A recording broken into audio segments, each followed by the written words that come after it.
everyone, this is Sapna and welcome back to my channel Science by Sapna Singh. So आज का जो मेरा chapter है वो क्लास 12th का चैप्टर है. लेसन 10 है वैसे तो, लेकिन ऑर्गेनिक केमिस्ट्री का क्लास 12th का ये फर्स्ट चैप्टर है.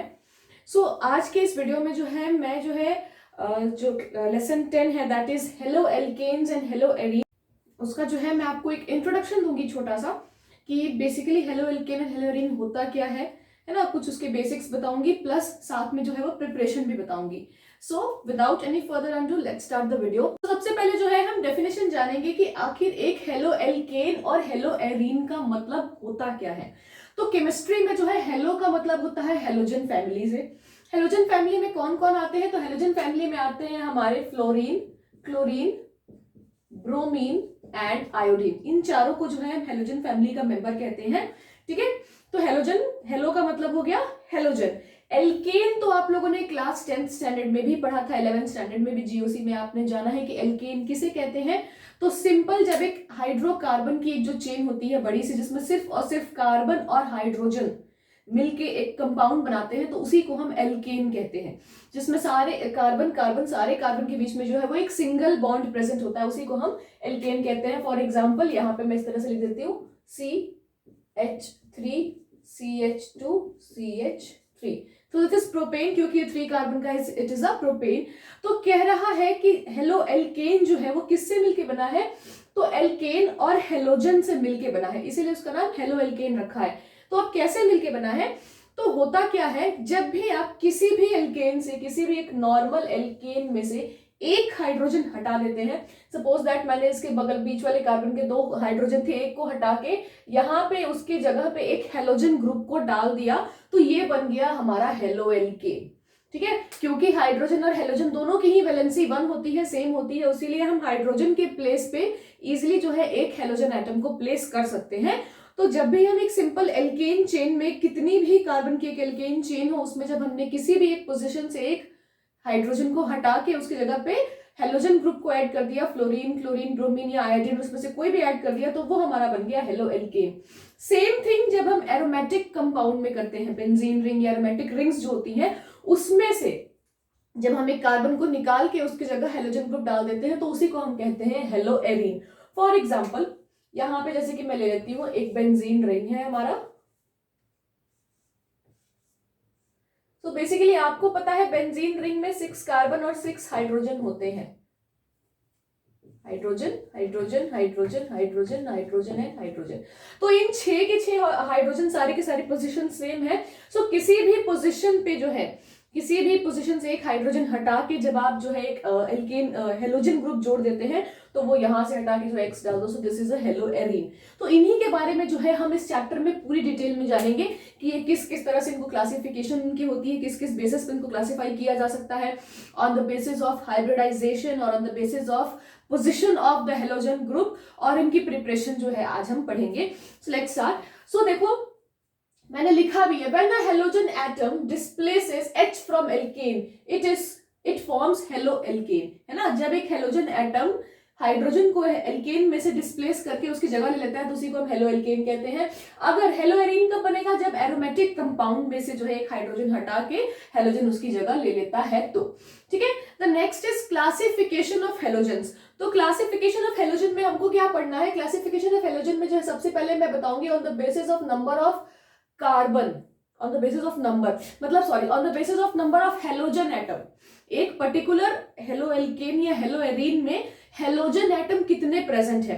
1 प्रेजेंट है, 2 प्रेजेंट है, 3 या 4 प्रेजेंट है. तो देखो मैंने लिखा है यहाँ पे, अगर जैसे कि ये एग्जांपल मैं लेती हूँ, इसमें सिर्फ और सिर्फ एक हेलोजन एटम प्रेजेंट है, तो इसको हम मोनो हेलो एल्केन बोलेंगे. Mono means 1. अगर कहीं 2 प्रेजेंट होता, किसी भी जगह 2 अगर हेलोजन एटम ग्रुप्स प्रेजेंट होते, तो उसको हम डाई बोलते. सिमिलरली 3 हेलोजन एटम प्रेजेंट होता तो ट्राई बोलते, 4 के लिए टेट्रा बोलते. ठीक है. So on the basis of number of halogen हम जो है इसको मोनो, डाई, ट्राई और टेट्रा जो है हेलो इथेन या हेलो एल्केन में जो है वो क्लासिफाई कर सकते हैं. ठीक है. The next is yes, general formula यहाँ पे लिखा हुआ है. हेलो एल्केन का जनरल फॉर्मूला क्या होता है? तो मैं आपको याद दिलाती हूँ कि एल्केन का जनरल फॉर्मूला क्या होता है. अगर आपको एल्केन, एल्कीन और एल्काइन का जनरल फॉर्मूला याद है, जो 10th स्टैंडर्ड में भी सीखना था, तो आप जो है इजिली किसी भी कंपाउंड का जो है जनरल फॉर्मूला बना सकते हैं. तो मैंने आपको बताया कि एल्केन में से एक हाइड्रोजन कम कर देना है ना, और उसकी जगह पे एक हाइड्रोजन ग्रुप लग जाता है। तो सबसे पहले आप जो है एल्केन का जनरल फॉर्मूला लिख दो। तो एल्केन का जनरल फॉर्मूला होता है ये CnH2n+2, राइट।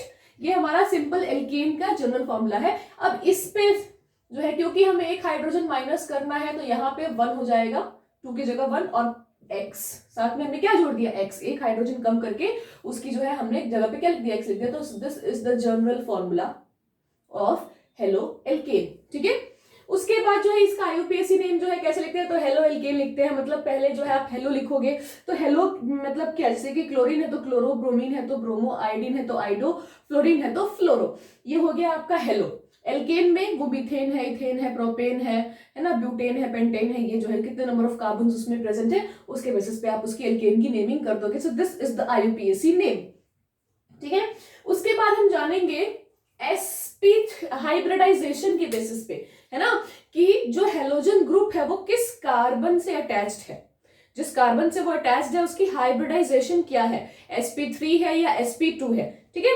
तो उसके बेसिस पे सबसे पहला हम पढ़ेंगे sp3CX बॉन्ड। देखो CX बॉन्ड लिखा है, मतलब कि X जिस C से जुड़ा है उसकी हाइब्रिडाइजेशन क्या होनी चाहिए, sp3। तो अगर आप लोगों ने पहले भी GOC पढ़ी होगी तो हाइब्रिडाइजेशन निकालना बहुत ही इजी है। अगर आपको नहीं आता तो मैं यहाँ पे छोटा सा ट्रिक बता देती हूँ, आई थिंक आपको पता भी होना चाहिए, कि कार्बन की बॉन्ड्स को हम देख लेते हैं, ठीक है।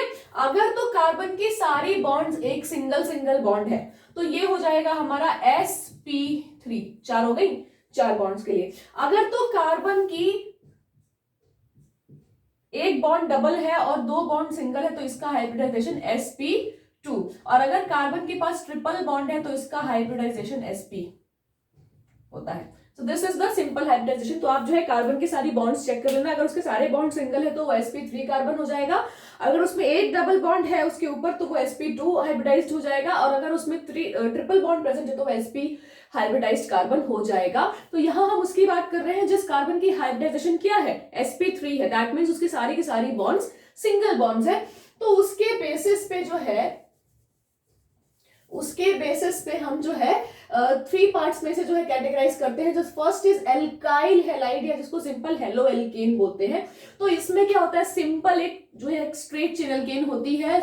एक स्ट्रेट चेन एल्केन में से किसी भी पोजीशन से एक हाइड्रोजन जो है, आप बेसिकली लास्ट पोजीशन से एक हाइड्रोजन निकाल दो और जो है आपका हेलो एल्केन बन गया। ये रहा उसका जनरल फॉर्मूला। जनरल जो है इस तरह से सिंबल इसको रिप्रेजेंट करते हैं RX, where R is equals to alkyl group.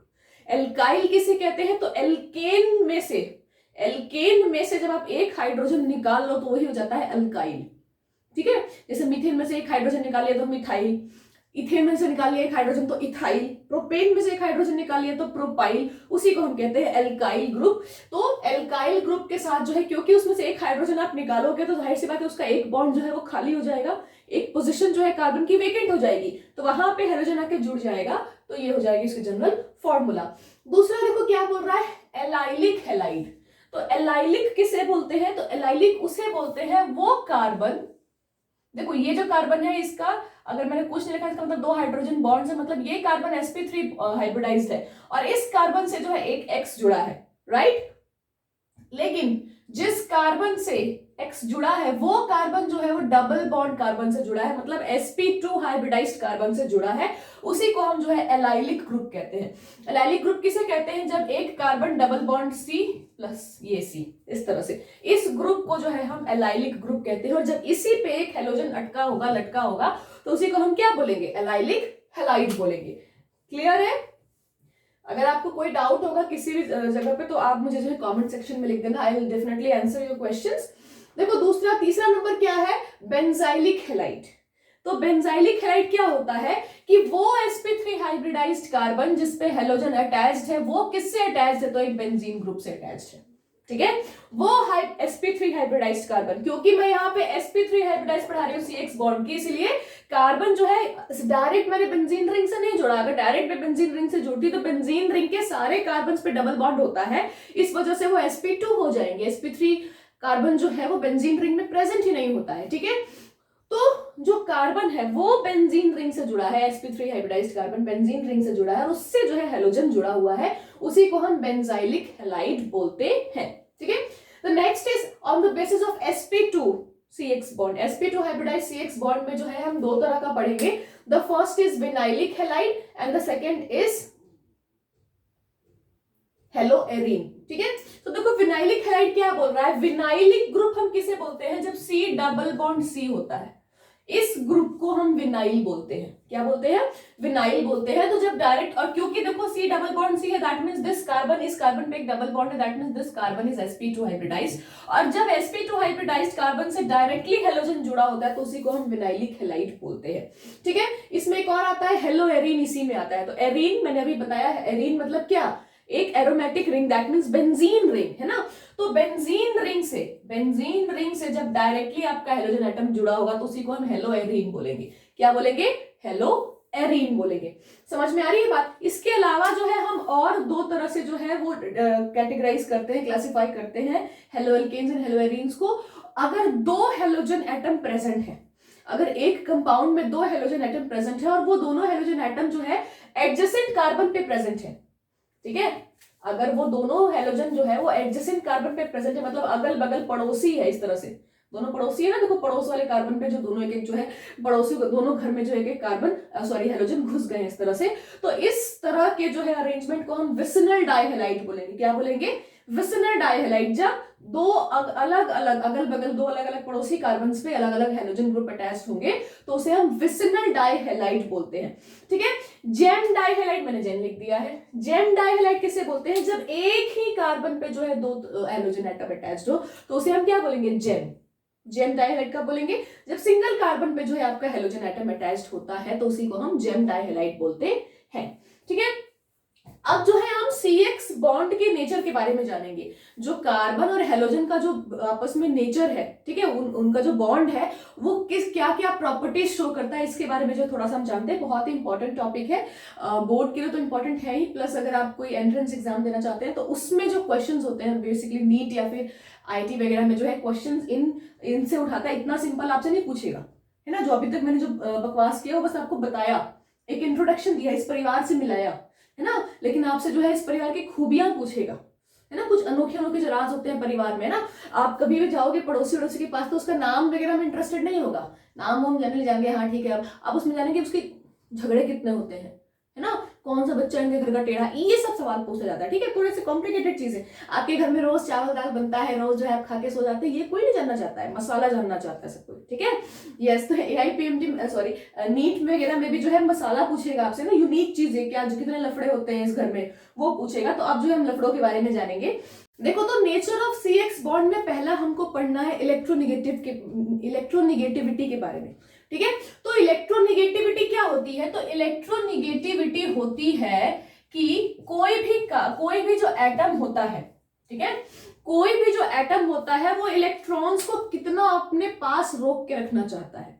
ठीक है, उसी को हम कहते हैं इलेक्ट्रोनिगेटिविटी, उस पोटेंशियल को हम कहते हैं इलेक्ट्रोनिगेटिविटी। ठीक है, तो जो एटम, जो भी पीरियोडिक टेबल का जो भी एटम है, जो जितना ज्यादा जो है इलेक्ट्रॉन को अपने पास रोक के रखना चाहेगा वो उतना ही ज्यादा इलेक्ट्रोनिगेटिव एटम होगा। सो पीरियोडिक टेबल का जो सबसे हाईली इलेक्ट्रोनिगेटिव एटम्स होते हैं वो होते हैं फोन। क्या होते हैं, फोन, ये आपने पढ़ा भी होगा, फ्लोरीन, ऑक्सीजन एंड नाइट्रोजन। सबसे हाईएस्ट इलेक्ट्रोनिगेटिव एटम जो पूरे पीरियोडिक टेबल का होता है वो क्या होता है, फ्लोरीन होता है। क्यों होता है, क्योंकि जो है ये 17th ग्रुप का एलिमेंट है और इसका साइज बहुत छोटा है, इसका साइज छोटा है ना, प्लस इसे एक इलेक्ट्रॉन की जरूरत होती है अपना जो है ऑक्टेट पूरा करने के लिए। साइज छोटे होने की वजह से ना ये सबसे ज्यादा हाईली इलेक्ट्रोनिगेटिव होता है, एकदम पकड़ के रख लेता है अपने पास। समझ में आ रही है बात। जैसे जैसे एटम्स का साइज बढ़ता है उसकी इलेक्ट्रोनिगेटिविटी जो होती है थोड़ी थोड़ी कम होना शुरू हो जाती है, लेकिन इसका साइज जो है छोटा होता है, इस वजह से इसकी इलेक्ट्रोनिगेटिविटी सबसे हाईएस्ट होती है। ठीक है, इसके अलावा जितने भी हैलोजेंस होते हैं या फिर जितने भी नॉन मेटल्स होते हैं वो इलेक्ट्रोनिगेटिव होते हैं, एंड जितने भी मेटल्स होते हैं वो बेसिकली इलेक्ट्रोपॉजिटिव होते हैं। समझ में आ रही है बात। मतलब जो नॉन मेटल्स होते हैं ना, उनके पास जब वो उनको कोई इलेक्ट्रॉन देता है, मेटल्स ही देते हैं ज्यादातर, या कोई भी एटम अगर वो कोवलेंट बॉन्ड भी बना रहे हैं, है ना, इलेक्ट्रोनिगेटिविटी बेसिकली कहाँ दिखती है, कोवलेंट बॉन्ड्स में। जैसे कि यहाँ पे जो है X है और कार्बन है, ठीक है। तो कार्बन तो जो है भैया वो शेयरिंग में विश्वास रखता है ना, कि जो है आराम से मिल बांट के जो है भाईचारे के साथ हम रहेंगे, है ना। लेकिन हेलोजन जो होता है, हेलोजन ने मजबूरी में शेयर तो कर लिया, इलेक्ट्रॉन्स शेयर कर लिया, लेकिन थोड़ा चंट किस्म का होता है ना, थोड़ा सा टेढ़ा होता है ये, ठीक है। ये क्या करेगा, ये जो है जो इलेक्ट्रॉन्स होते हैं बीच में, उसको थोड़ा सा अपनी तरफ ज्यादा शिफ्ट करके रखेगा, थोड़ा सा जो है पकड़ उसकी ज्यादा रहेगी इलेक्ट्रॉन्स के ऊपर, है ना। फॉर एग्जांपल जैसे कि दो दोस्त हैं, दोनों लोगों ने जो है 1-1 लाख रुपए जमा किए है ना, 2 लाख लग रहे थे बिजनेस स्टार्ट करने में, दोनों के पास 1-1 लाख रुपए था, दोनों ने जो है अपना 2 लाख रुपए इकट्ठा किया और जो है पार्टनरशिप में एक बिजनेस खोली खोली। अब जो है उसमें से एक जो दोस्त है बड़ा टेढ़ा है, वो थोड़ा चंट है वो, है ना, वो जो है पैसे तो दोनों के हैं क्योंकि पेपर सब कुछ बना है, एग्रीमेंट बना है, लेकिन वो जो है वो क्या करेगा, उन 2 लाख रुपए पे वो थोड़ा अपना ज्यादा पकड़ दिखाएगा, ज्यादा है एकदम कि यस मेरा है ना, मैं इसे ऐसे इस्तेमाल करूंगा, थोड़ा सा मेरा है, ठीक है। तो वो हो गया हमारा हेलोजन, जो थोड़ा सा टेढ़ा है, चंट है ना, जो है ज्यादा इलेक्ट्रॉन्स पे अपना जो है एकदम पकड़ बना के रखता है। जो कार्बन है वो बोलता है चल ठीक है तू ही रख ले, अपना ही समझ, तू क्या करना है, बिजनेस तो दोनों का है, फायदा होगा तो दोनों का होगा, एग्रीमेंट में तो दोनों का लिखा हुआ है ना। तो कार्बन जो थोड़ी सी ढील दे देता है, चल ठीक है कोई नहीं, क्योंकि हेलोजन जो है वो इलेक्ट्रॉन को अपने पास थोड़ा ज्यादा पकड़ के रखता है, इस वजह से हेलोजन के ऊपर आता है एक पार्शियल नेगेटिव चार्ज। क्या आता है, पार्शियल नेगेटिव, पूरी तरह से नेगेटिव नहीं, क्योंकि ये आयनिक बॉन्ड नहीं है, ये कोवलेंट बॉन्ड है, ठीक है।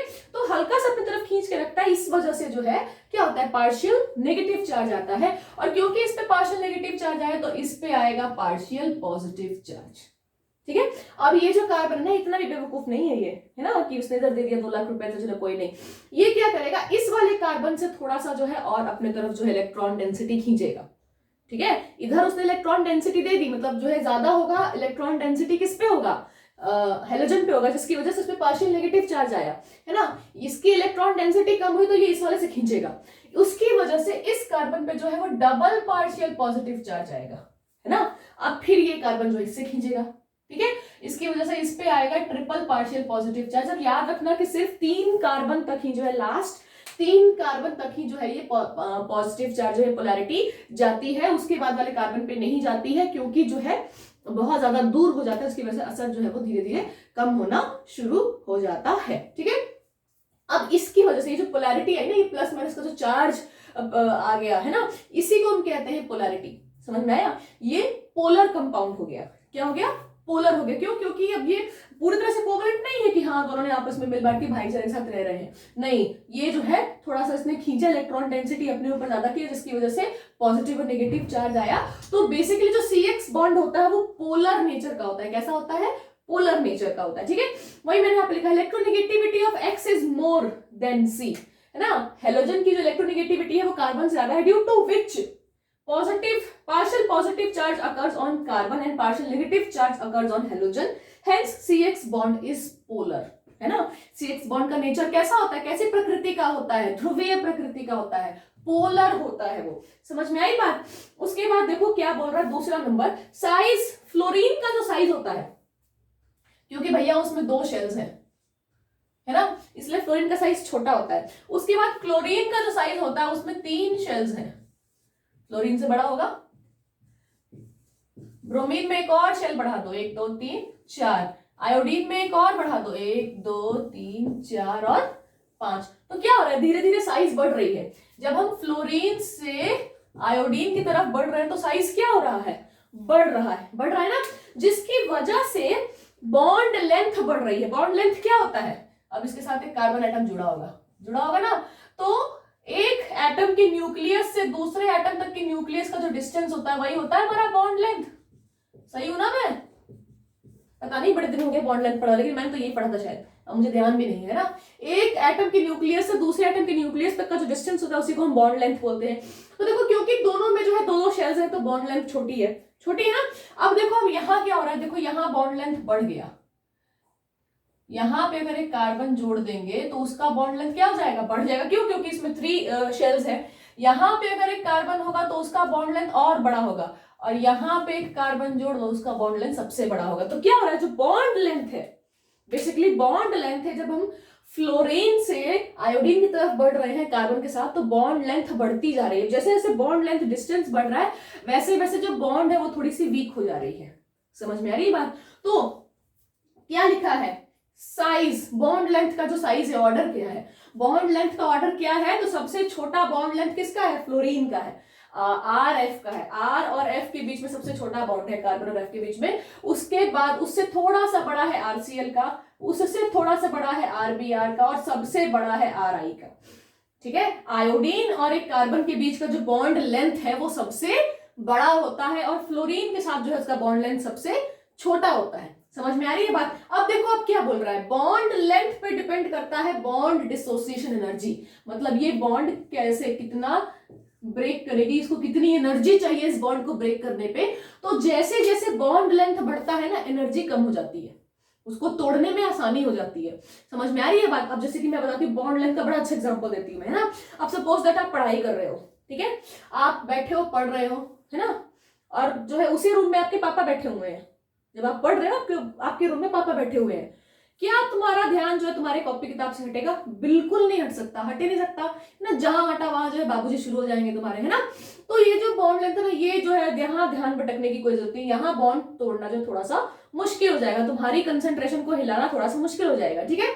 लेकिन अब आप पढ़ रहे हो और आपके बाबूजी जो है, आपके फादर जो है वो बगल वाले रूम में बैठे हैं, तो तुमको थोड़ा सा इधर उधर ताकने का मौका मिल जाएगा, है ना। गर्दन टेढ़ी रहेगी तो थोड़ा ऐसे ऐसे कर लोगे, है ना, कि वो पापा तो देखने चलो थोड़ा सा कमर सीधी कर ले हम, क्या, अगर वो बगल वाले कमरे में होंगे तो, है ना। अब तो थोड़ा सा और जो है आप थोड़ा सा और इजी हो जाता है, अगर आपके पापा जो है उसी शहर में है जिस शहर में आप हो, कहीं ड्यूटी व्यूटी पे है ना, तो जो है आपकी पढ़ाई जो है थोड़ी ज्यादा होती है ना, अच्छा ठीक है पढ़ेंगे, हाँ पढ़ लेते हैं, है ना, अच्छा पढ़ेंगे, क्या ऐसा कुछ होता है। लेकिन अगर आपके पापा जो है किसी शहर में, किसी दूसरे शहर गए हैं किसी काम से, बस बल्ले बल्ले, तब तो आपको कोई नहीं रोक सकता पढ़ने, मतलब खेलने से, है ना। तब क्या, किससे डरना, कोई नहीं है हमको डराने वाला, है ना, हम तो भैया खेलेंगे खेलेंगे, ठीक है। तो जो बॉन्ड डिसोसिएशन एनर्जी होती है, जैसे जैसे बॉन्ड लेंथ बढ़ता है वो कम होती है, उस बॉन्ड को ब्रेक करना थोड़ा सा इजी हो जाता है डिस्टेंस की वजह से, ठीक है। तो डिक्रीजिंग ऑर्डर जो है बॉन्ड डिसोसिएशन एनर्जी का क्या हो जाएगा, सबसे जो ज्यादा एनर्जी लगेगी बॉन्ड को तोड़ने में वो फ्लोरीन की लगेगी, ठीक है। मैंने साइज उल्टा लिखवा दिया, ओहो, चिड़िया की चोंच मैंने उल्टी खोल दी साइज में, किससे ने नहीं बोला मुझे। सबसे छोटी साइज फ्लोरीन की, सबसे उसके बाद क्लोरीन की, फिर ब्रोमीन की, सबसे बड़ी साइज आयोडीन की, क्या, हाँ, बॉन्ड डिसोसिएशन एनर्जी जो है ऐसी होगी। मैं भी जो है एकदम जोश में आके लिखवाई जा रही हूँ, किसी ने नहीं बोला मैम, आप जो है गलत लिखवा रहे हो, चलो ठीक है। तो ये है size, I am so sorry, size का जो है ये था, है ना, इंक्रीजिंग ऑर्डर।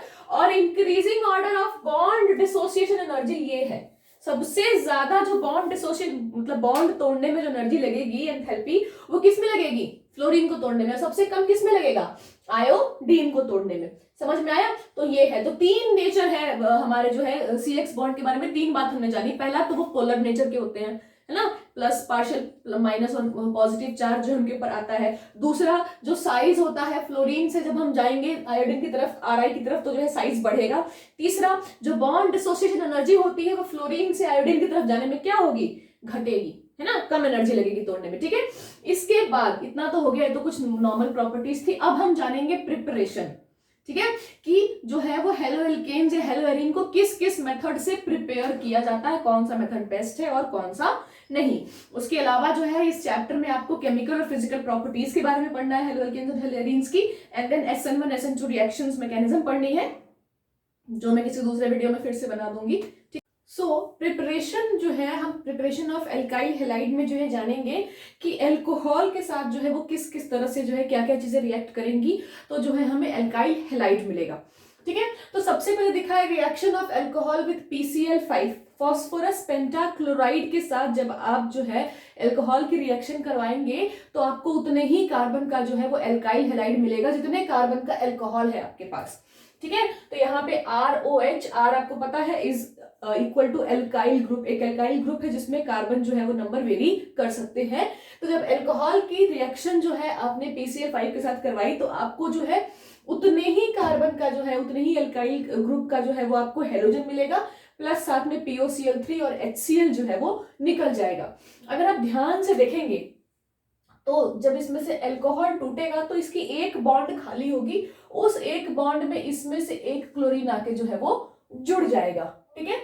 उसके बाद इस ऑक्सीजन, ये जो ऑक्सीजन है ये अपना इस हाइड्रोजन के साथ बॉन्ड तोड़ के जो है फॉस्फोरस के साथ चला जाएगा और इससे एक और क्लोरीन निकल जाएगा। जब फॉस्फोरस से 2 क्लोरीन निकल जाएगा तो उसकी 2 बॉन्ड जो है वो खाली हो जाएंगी और वो 2 बॉन्ड जो है वो कौन पूरा करेगा, ऑक्सीजन पूरा करेगा। अब इसका जो हाइड्रोजन बच गया और एक और क्लोरीन जो फ्री में निकला है वो दोनों मिलकर जो है उन्होंने HCl बना लिया। ये मैंने बताई आपको बैलेंसिंग रिएक्शन। जब भी आप लिखें केमिकल रिएक्शन तो बैलेंसिंग का ध्यान जो है वो जरूर रखें। बैलेंस्ड केमिकल इक्वेशन अगर आप नहीं लिखेंगे तो हो सकता है एग्जामिनर आपके मार्क्स जो है वो काट ले, ठीक है। So always and always try to balance your reaction, और जब भी आप बैलेंस करके रिएक्शन लिखेंगे तो इट इज 99% जो है आप हमेशा रिएक्शन जो है वो सही लिखेंगे। 1% सही क्यों नहीं लिख सकते हैं, क्योंकि हो सकता है आपने रिएक्शन बैलेंसिंग में कुछ गड़बड़ की होगी, बट 99% ऑफ द टाइम आपका जो रिएक्शन है वो सही निकलेगा। इसीलिए always balance a reaction. Tip आज का देखो, दूसरा है रिएक्शन सेम, फिर अल्कोहल का रिएक्शन।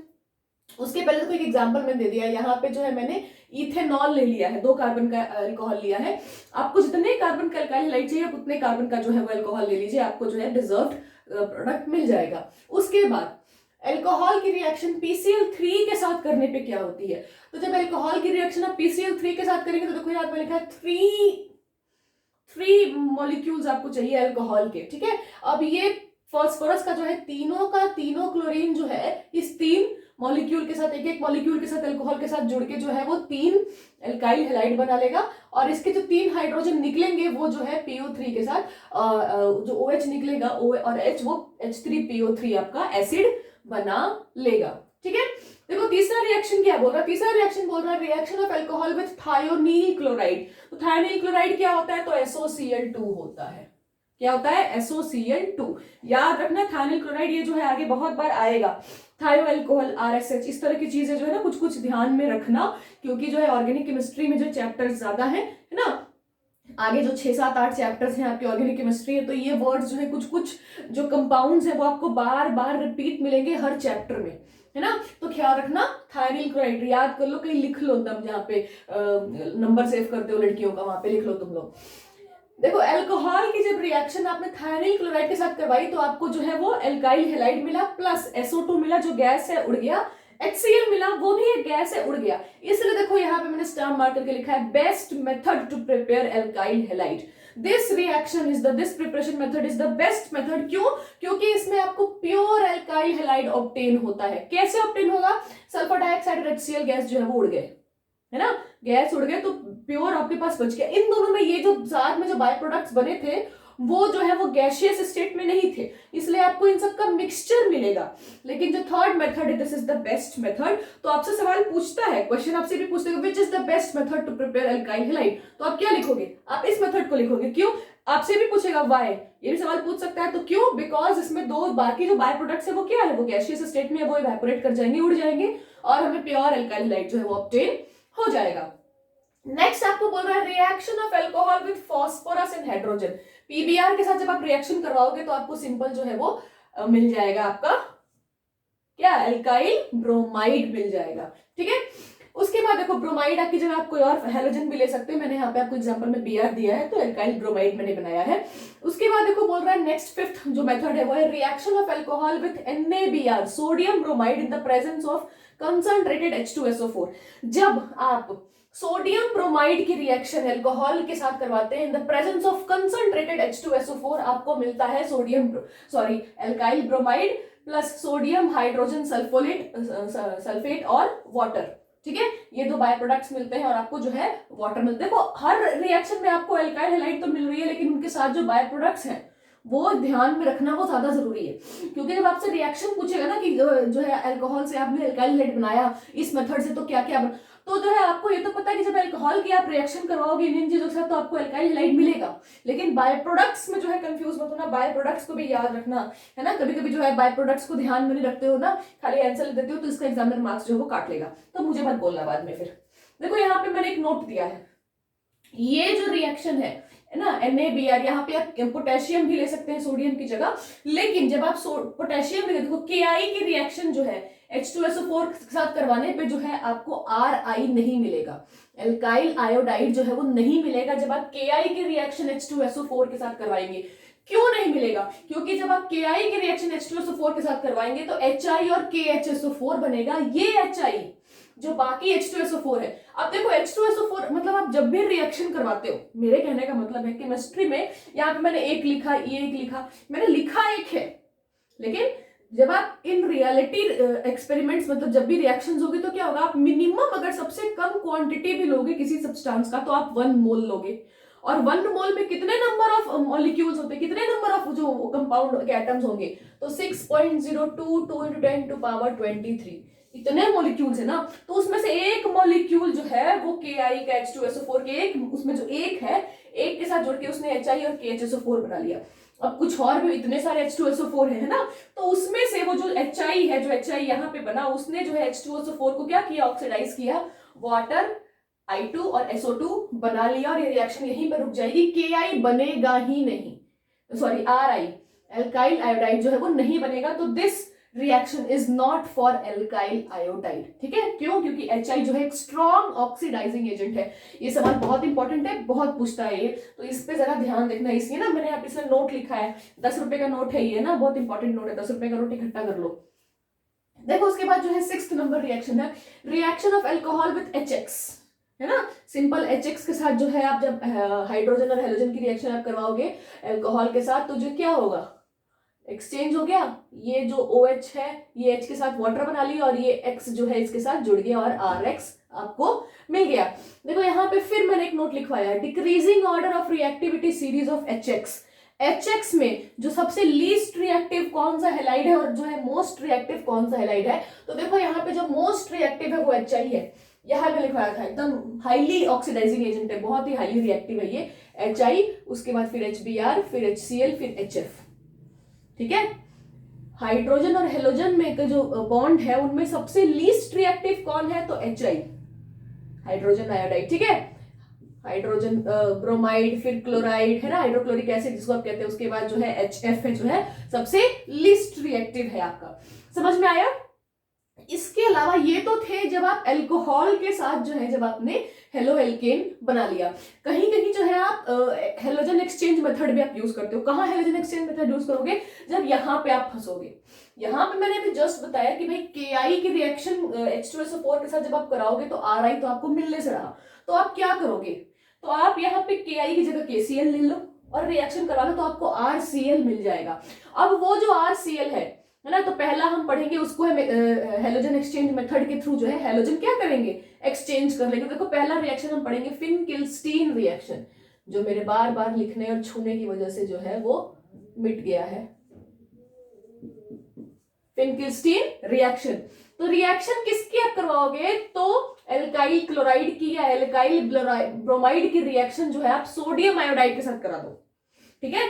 सोडियम आयोडाइड के साथ रिएक्शन करवाओगे तो हेलोजन एक्सचेंज हो जाएगी, इसका हेलोजन इसके पास, इसका हेलोजन इसके पास, और आपको Ri मिल जाएगा और NaX मिल जाएगा, ठीक है। अभी तक जो रिएक्शंस आपने पढ़ी थी ना, ये जो है क्लोरीन और ब्रोमीन बड़े आसानी से मिल जाते हैं इनसे, है ना, लेकिन आयोडीन और फ्लोरीन मिलने में थोड़ी सी प्रॉब्लम होती है। तो आयोडीन और फ्लोरीन के लिए जो है हमने 2 रिएक्शन पढ़ ली, है ना, हेलोजन एक्सचेंज रिएक्शन। तो जब आपको आयोडीन एक्सचेंज करना है क्लोरीन या ब्रोमीन के साथ, तो आप फिनकिल्स्टीन रिएक्शन का यूज करोगे। किस रिएक्शन का यूज करोगे, फिनकिल्स्टीन रिएक्शन के मदद से जो है आप क्लोरीन या ब्रोमीन की जगह आयोडीन आराम से लगा सकते हो।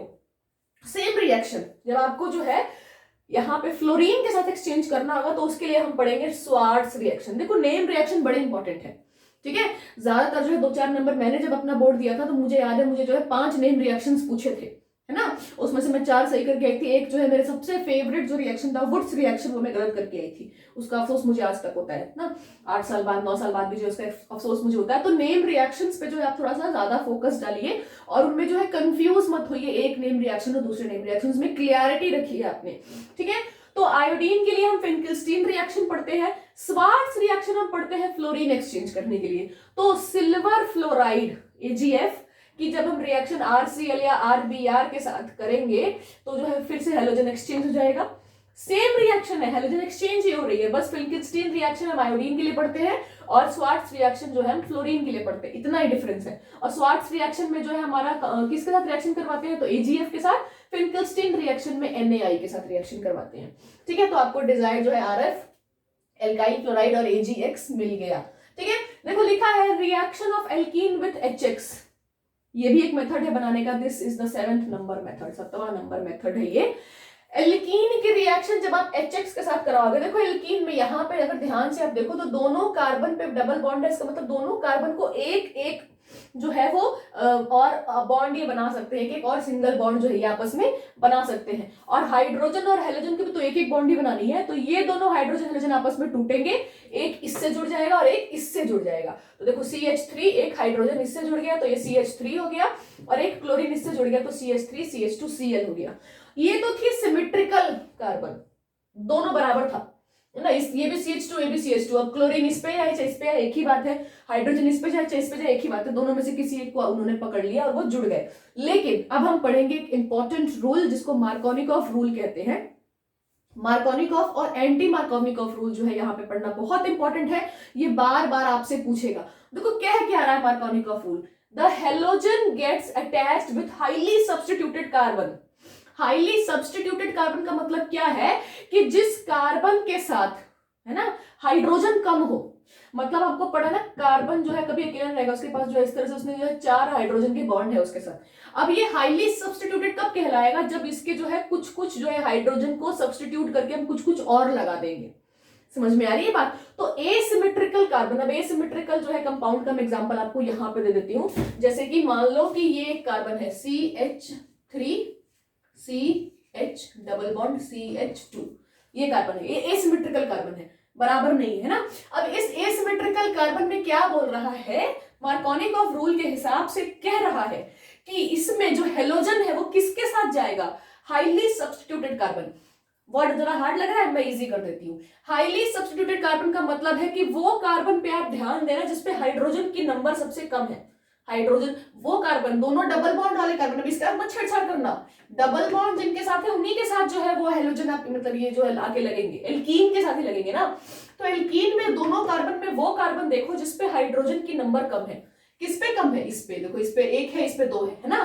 तो हेलोजन जो है हमारा, जब ये बॉन्ड हटेगा डबल बॉन्ड, तो हेलोजन जो है वो इससे आके जुड़ेगा, क्या समझे, और जो हाइड्रोजन बच गया वो इससे आके जुड़ेगा, तो CH3 CHCl CH3 बनेगा।